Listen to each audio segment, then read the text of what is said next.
14 वर्ष तक लक्ष्मण जी एक क्षण नहीं सोए, यह तो हम सब जानते हैं। पर मैं आज आपसे वह प्रश्न पूछता हूं जो 100 बार रामायण सुनने के बाद भी आपके मन में नहीं उठता कि उनकी नींद गई कहां। नींद कोई वस्त्र नहीं कि उतार कर रख दी जाए। शास्त्र कहता है निद्रा प्राणियों का ऋण है, वह मांगती है और न दो तो ब्याज समेत वसूलती है। तो 14 वर्षों की 4000 से अधिक रात्रियों की वह नींद किसके खाते में गई? इस प्रश्न का उत्तर राम कथा की उस स्त्री के पास है जिसके विषय में महर्षि वाल्मीकि जी लगभग मौन हैं, गोस्वामी जी भी लगभग मौन हैं। और आज मैं सिद्ध करूंगा कि इन महर्षियों का वह मौन उपेक्षा नहीं है, रामायण का सबसे गहरा गर्भगृह है। नमस्कार प्रिय दर्शकों, आज कथा उर्मिला जी की है, जनकपुर की उस राजकुमारी की जिसने युद्ध भूमि देखे बिना वह अस्त्र गढ़ा जिससे मेघनाद मारा गया। कथा पहले पूरी सुनिए, उत्तरार्ध में एक एक कपाट खोलेंगे और तब आप कहेंगे यह अर्थ तो हमने कभी सोचा ही नहीं था। तो चलिए चलते हैं मिथिला।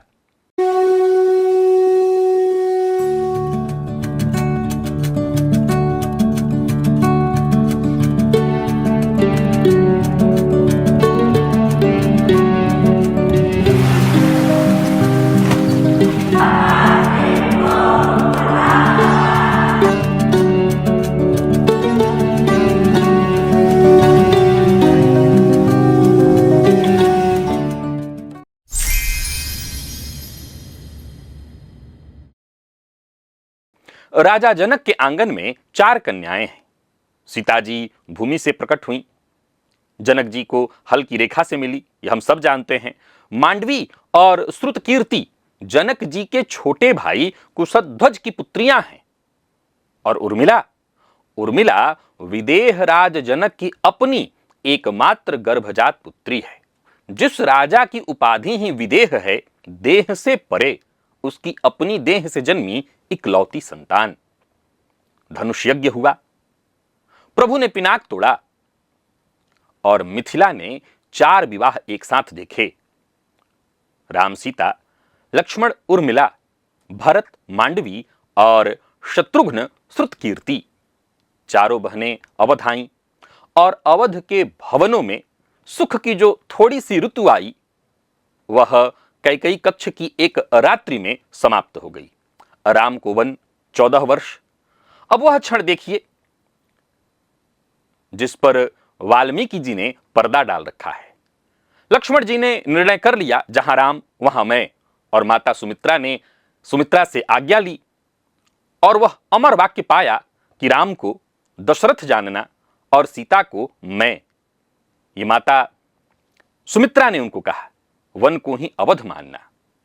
पर एक द्वार और था जिस पर जाना लक्ष्मण जी का शेष था। वह था उनका अपना ही कक्ष जहां नवविवाहिता उर्मिला थी। मूल रामायण इस भेंट पर मौन है। लक्ष्मण जी भीतर गए और उर्मिला ने पति के मुख पर वनवास पढ़ लिया। वह साथ चलने को उठी। लक्ष्मण जी ने हाथ जोड़ दी, देवी मैं वन सेवा करने जा रहा हूं, वनवास भोगने नहीं। राम जी वनवास भोगने जा रहे थे, लक्ष्मण जी उनको वनवास नहीं मिला था, वनवास सेवा के लिए जा रहे थे। सो कहा तुम साथ रहोगी तो मेरा एक नेत्र प्रभु चरणों में रहेगा और एक तुम्हारी चिंता में। और सेवक की दृष्टि बटी तो सेवा खंडित हुई। मुझे वह सेवा करनी है जिसमें मैं बचूं ही नहीं। और उर्मिला, यहां इस स्त्री का पहला दर्शन हमें करना होगा। रोई नहीं, परंपरा कहती है कि उन्होंने आंसू जो है इसलिए रोक लिए कि विदा की वेला में पति के संकल्प पर मेरी एक बूंद भी भारी न पड़ जाए। बोली, आप निश्चिंत होकर के जाइए, आपकी अनुपस्थिति में आपकी माताओं की सेवा मेरा वन होगा। जो स्त्री विदा के क्षण में अपना रुदन तक दान कर दे, वह आगे और क्या क्या दान करने वाली है, यह अब कथा बताएगी।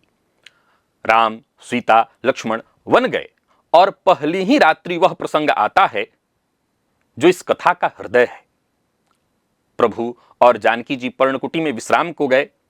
लक्ष्मण जी धनुष लेकर द्वार पर खड़े हुए और तभी उनके सम्मुख एक दिव्य आकृति प्रकट हुई। यह निद्रा देवी थी। बोली, सौमित्र, मैं किसी को छोड़ती नहीं हूं, देवता हो या दानव, मेरी गोद में सबको आना है, चलो तुम्हारा समय हुआ। लक्ष्मण जी ने प्रणाम किया और कहा, देवी, 14 वर्ष मेरे प्रभु और माता वन की भूमि पर सोएंगे। उनकी उस सैया का पहरा मेरा व्रत है, मुझ पर कृपा कीजिए। 14 वर्ष मुझसे दूर रहिए। निद्रा देवी ने कहा, विधान नहीं टूटता पुत्र, तुम्हारे भाग की निद्रा कोई और स्वीकार करे तो मैं तुम्हें छोड़ सकती हूं। बताओ, तुम्हारा भार कौन उठाएगा? और लक्ष्मण जी ने बिना एक क्षण भी सोचे उनके मुख से एक ही नाम निकला, अयोध्या के राजभवन में मेरी पत्नी उर्मिला है, उनसे पूछ लीजिए। नोट कर लीजिए, यह क्षण पति को क्षण भर का संदेह नहीं हुआ कि पत्नी स्वीकारेगी या नहीं। इतना विश्वास स्वयं में एक तपस्या का फल होता है। निद्रा देवी अयोध्या पहुंची। उर्मिला दीपक के सम्मुख बैठी थी। देवी ने पूरा प्रसंग कहा और अब वह उत्तर सुनिए जो भारतीय स्त्री के त्याग का शिखर वाक्य है। उर्मिला ने कहा, देवी, यह तो पूछने की बात ही नहीं। मेरी स्वामी जागकर सेवा करें और उनकी नींद अनाथ भटके, यह कैसे हो सकता है? उनकी निद्रा मुझे दे दीजिए, मैं अपनी नींद भी सोऊंगी और उनकी भी। प्रिय दर्शकों, मैं यहां पर कथा भंग नहीं करना चाहता, एक क्रम जारी है, पर 1 मिनट रुक जाइए। जो ये नहीं समझ पा रहे हैं उन्हें समझना होगा, भगवान की लीला में हर एक चीज जागृत है, तो निद्रा भी यहां जागृत है। और यहां पर निद्रा का अगर सामान्य अर्थ, चूंकि कहानी में आप ऐसा समझ पा रहे हैं कि मैं एक निद्रा की बात कर रहा हूं, सामान्य सोने की बात, चेतना की बात है। ये चेतना की बात चल रही है। कोई निद्रा किसी को दे दे, किसी को निद्रा मिल जाए, ये चेतना की बात है। तो 14 वर्ष मैं दोनों का सोना जीऊंगी ताकि वे दोनों का जागना जाग सके। और परंपरा कहती है कि उसी रात्रि से उर्मिला की चेतना पर दुहरी निद्रा उतर आई। 14 वर्ष वह प्रायः निद्रा में रही। मैं पुनः दोहरा रहा हूं, निद्रा का यह अर्थ नहीं कि वो सोती रहती थी। ये कहानी जो आप सुन रहे हैं, बस सुनते जाइए। तो इसके अलावा जब उनके पास समय होता था तो बस अपनी जो सास थी उनकी सेवा करती थी। खैर, सोच कर देखिए, एक स्त्री नवविवाहिता जिसका अपराध कुछ नहीं, उसको दंड भी नहीं मिला है, लेकिन वो दंड भोग रही है। उसने अपने जीवन के 14 जागृत वर्ष, अपना यौवन, अपने उत्सव, अपने संवाद, अपनी जो समूची चेतना है या चेतन संसार है, एक क्षण में दान कर दिया।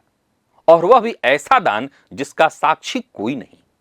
लक्ष्मण जी के जागरण को वन के पशु पक्षी भी देखते थे।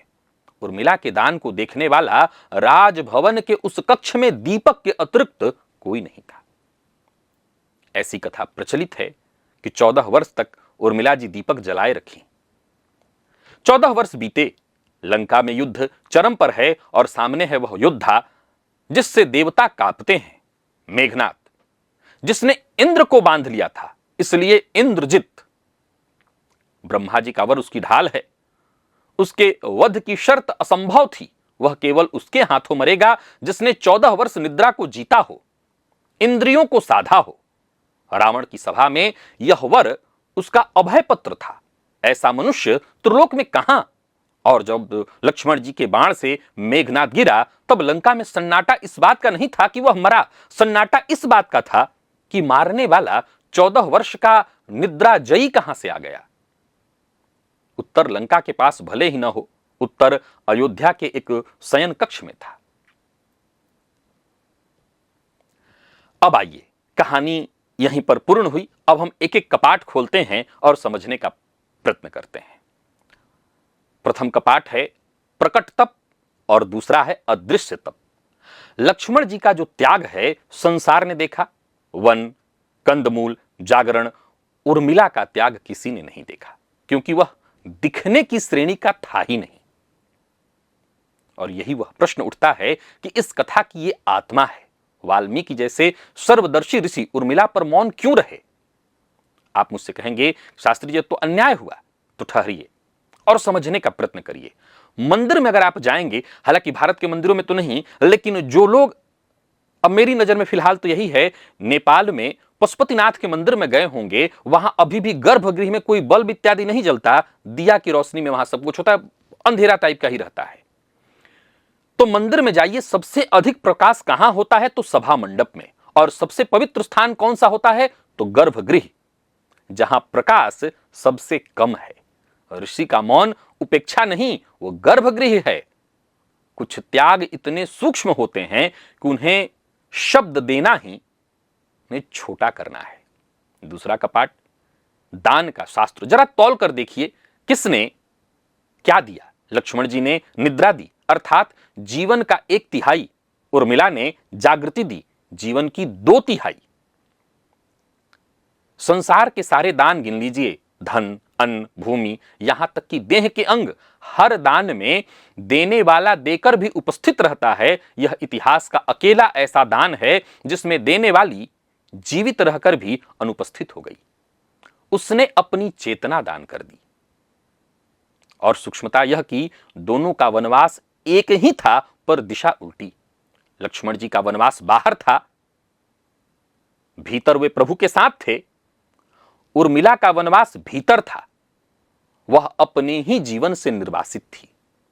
सीता जी कम से कम वन में भी पति के साथ थीं, उर्मिला महल में भी अकेली। सो यह सूत्र हमें गांठ बांधना है कि वन में रहकर वनवास सरल है, महल में रहकर वनवास ही वास्तविक तप। सुख की सामग्री से घिरे रह करके सुख का त्याग, कैसे कोई महर्षि इस पर अपनी कलम चला सकता है? उनके पास कलम चलाने की परिस्थिति ही नहीं है। इस परिस्थिति को एक बार सोच के देखिए कि जो वनवास में वनवासी वेश धारण किए हुए है, वलकल पहने हैं, वो, और जो राजमहल के सुखों में घिरा हुआ है। भरत जी ने भी देखा जाए तो नंदी ग्राम में जाकर के भगवान की तरह ही, भगवान राम की तरह जाकर के वलकल वस्त्र धारण कर लिया। तो ये तो आसान था। आसान क्या नहीं था? मांडवी की तरह राजमहल में बैठकर राज सुखों से घिर करके भी तपस्वी का जीवन जीना, यह कठिन था। प्रिय दर्शकों, यहां एक लाइन जो मैं हमेशा आपसे कहा करता हूं, याद रखिए, रामायण राम जी की कथा है ही नहीं। कभी अगर कोई यह सोचता हो कि रामायण राम जी की कथा है, यह गलत है। रामायण इन देवियों की कथा है, सीता जी की कथा है, उर्मिला जी की कथा है, मांडवी की कथा है, सुतकीर्ति की कथा है। जरा सोच के देखिए, इन्होंने क्या छोड़ा? गृहस्थ का सबसे कठिन योग है, और इस कठिन योग की अगर हम किसी को आचार्य कहेंगे तो वो उर्मिला जी हैं। तीसरा कपाट, मेघनाद का कक्ष और उसका गणित। यह कपाट भी जरा हमें समझना है, युद्ध शास्त्र का है। मेघनाद क्यों अजेय था? क्योंकि उसने इंद्र को जीता था। और इंद्र का अर्थ क्या है? केवल देवराज नहीं, इंद्र इंद्रियों के अधिपति हैं। जिसने इंद्रिय बल को बांध लिया हो, उसे वही हरा सकता है जिसने इंद्रियों को दान कर दिया हो। और समस्त इंद्रिय वृत्तियों में सबसे अजेय वृत्ति निद्रा है। भूख सही जा सकती है, प्यास सही जा सकती है, नींद किसी से नहीं सही जा सकती। तो उस रण का वास्तविक समीकरण ही यह बना कि इंद्रिय विजयी असुर के सामने इंद्रिय दानी सेवक खड़ा था। पर हम यही नहीं रुके और आगे बढ़ते हैं। लक्ष्मण जी का जागरण अकेले उनकी थी ही नहीं, नींद टाली नहीं गई थी, हस्तांतरित हुई थी, कोई उसे भोग रहा था, तभी ये यहां पर मुक्त थे। अर्थात जिस बाण ने मेघनाद का शीश काटा, वह बाण 14 वर्षों से एक कार्यशाला में ढल रहा था। और उसकी पहरेदारी में कौन? तो अयोध्या का वो शयन कक्ष, और उस शयन कक्ष में बैठी उर्मिला। युद्ध मैदान में लड़े जा रहे थे, पर जीते वहां जाते हैं जहां कोई अदृश्य होकर के मूल्य चुका रहा होता है। हर विजेता के पीछे एक सोई हुई उर्मिला होती है और विजय का इतिहास प्रायः उसका नाम गौण रख देता है। आपके घर में भी कोई विदेश में होगा, नगर से या घर से बाहर होगा, सीमा पर जाकर के कर रहा होगा, नाम कमा रहा है। तो कोई माता होगी, कोई पत्नी होगी, कोई भाई अपने हिस्से का जीवन मोड़कर उसकी नींद सो रहा है। उसे पहचानिए, वही आपकी विजय का गुप्त शस्त्रागार है। और चौथा कपाट, दाम्पत्य शास्त्र। यह हमें बहुत गहराई से समझना चाहिए। यह इस कथा का सबसे कोमल तल है। ध्यान दीजिए, निद्रा देवी ने पूछा था कि तुम्हारा भार कौन लेगा, और लक्ष्मण जी ने बिना पूछे, पत्नी से पूछा तक नहीं, पत्नी का नाम दे दिया, और उर्मिला ने सुनते ही बिना शर्त तो स्वीकार कर लिया। इन दोनों वाक्यों के बीच जो खड़ा है उसी का नाम है विवाह। विवाह का अर्थ शास्त्र में सहधर्म है, और सहधर्म का गूढ़ अर्थ यह है कि दो देह मिलकर एक साधना बनते हैं। एक जागता है तो दूसरा उसकी नींद सोता है, एक लड़ता है तो दूसरा उसका घाव जीता है। पति पत्नी प्रतिस्पर्धी है ही नहीं, एक ही यज्ञ के दो पात्र हैं। एक ही यज्ञ के दो पात्र हैं, एक श्रुआ है तो एक आहुति है। आज के युग में जहां संबंध बराबरी की गिनती पर तौले जाते हैं, मैंने इतना किया, तुमने कितना किया, वहां यह कथा कहती है कि गिनती व्यापार में होती है।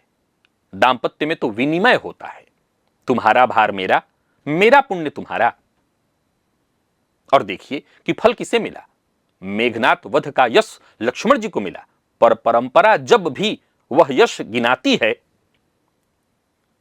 शर्त उर्मिला की ही गिनाती है, जो अपना श्रेय मांगे बिना दे देती है।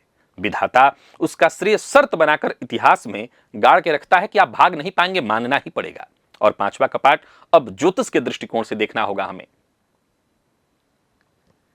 क्योंकि इस दृष्टि को देखे बिना हमारा यह विषय पूर्ण नहीं होगा। तो कुंडली के 12वें भाव में, 12 भावों में एक भाव ऐसा है जिसे व्यय भाव कहा गया है, 12वां भाव। उसी एक घर में शास्त्र ने क्या क्या रखा है, तो सैया सुख रखा है, निद्रा रखा है, व्यय विदेशवास एकांत और मोक्ष को रखा है। सोचिए, हानि और मोक्ष एक ही घर में क्यों? क्योंकि ऋषियों की दृष्टि में जो सबसे बड़ा खोना है वही तो सबसे बड़ा पाना है। अहम का व्यय ही मुक्ति का द्वार है। अब उर्मिला जी का अगर हम चरित्र देखें तो शैया, निद्रा, वियोग रूपी विदेशवास, एकांत और अपने जागृत जीवन का पूर्ण व्यय। यह स्त्री 14 वर्ष साक्षात द्वादश भाव में रही, और इसलिए उसका फल भी द्वादश भाव वाला हुआ, लोक में नाम का व्यय, पर तत्व में वह पद जो यश से ऊपर है। जिन जातकों की दशा अंतरदशा में द्वादश भाव जागता है, व्यय बढ़ता है, नींद बिगड़ती है या बढ़ती है, अपने ही घर में वनवास सा लगता है, उनके लिए उर्मिला जी की कथा ही उपाय सूत्र है। उस काल से लड़िए मत, उसे दान की मुद्रा में जी कर देखिए। जो व्यय स्वीकार भाव से होता है वह मोक्ष के खाते में जाता है, और जो कूढ़ कर होता है वही तो हानि बन जाता है। व्यय भाव शत्रु नहीं है, वह उर्मिला का कक्ष है, वहां सोना भी साधना हो सकता है। और अंत में अंतिम कपाट, उर्मिला किसकी पुत्री है? विदेह की। विदेह का अर्थ जो देह में रहकर देह से परे हो। और 14 वर्ष उर्मिला ने क्या किया? निद्रा, जिसे शास्त्र देह विस्मृति कहता है। हम जब सोते हैं तो क्या होता है? हम अपने देह को भूल जाते हैं। समझ रहे हैं? देह विस्मृति निद्रा है। सुसुप्ति वह अवस्था है जहां न देह का भान रहता है न संसार का। अर्थात विदेह की पुत्री ने 14 वर्ष तक विदेह अवस्था जी। पिता का दर्शन पुत्री की साधना बन गया। महाराज जनक सिंहासन पर बैठकर देहातीत थे, उर्मिला सैया पर लेटकर। और उपनिषद की दृष्टि से देखें तो यह और गहरा उतरता है कि प्रतिदिन की सुसुप्ति में जीव अपने मूल स्रोत के निकटतम होता है। तो जिसने 14 वर्ष प्रेम और धर्म के लिए निद्रा का वर्ण किया, वस्तुतः 14 वर्ष के अखंड अंतरवास में थी वो।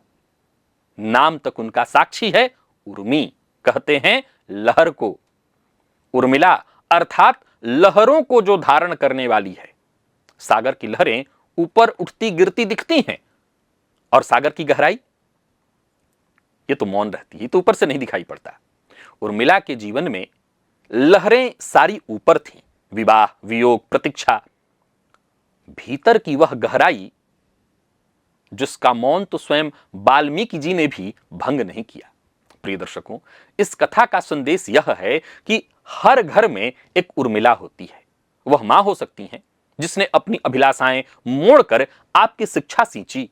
वह पत्नी हो सकती है जो आपके संघर्ष के वर्षों में अपने स्वप्न स्थगित किए बैठी हुई है। वह भाई हो सकता है जो घर संभाले है ताकि दूसरा भाई नाम कमाए।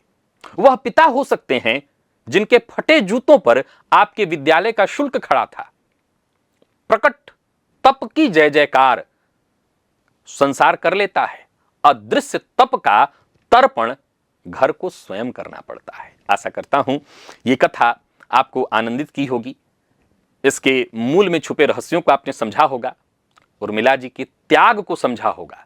जब रामायण के इन पात्रों को ध्यान से आप सुनेंगे तो कई बार तो यह लगने लगता है कि इन पात्रों का नाम कभी आया ही नहीं। हम राम जी की पूजा करते रह गए, वो मर्यादा पुरुषोत्तम थे। लक्ष्मण जी का त्याग, पर असली त्याग तो उर्मिला जी का था।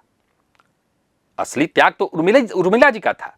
असली त्याग तो सीता जी का था कि बस एक बार कहा कि तुम चले जाओ अग्निदेव के पास, और तुरंत मान गई, हर चीज को मान लिया, कोई भी खंडन नहीं।